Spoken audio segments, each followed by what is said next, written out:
Guys, ay magandang gabi sa inyo guys, mga Mars, Maring. So ngayon, nandito ako kasi nagsasawa na kami sa karne.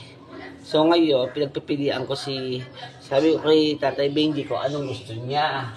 So meron kasi kami dito guys, dito pansit. So, pansit guys, so wala naman tayong ricados. Meron kami guys ng ba't madilim?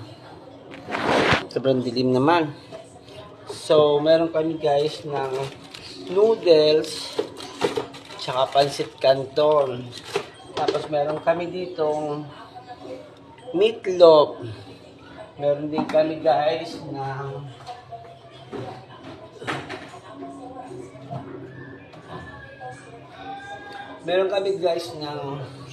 corned beef at saka giniling na baboy tsaka luncheon meat. Ito yung luncheon meat. So guys, so ang gusto ni Tatay Benji, anong gusto mo dad? Luncheon meat or pansit canton? Dad?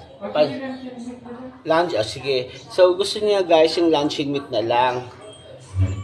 So, ha? Ano dad?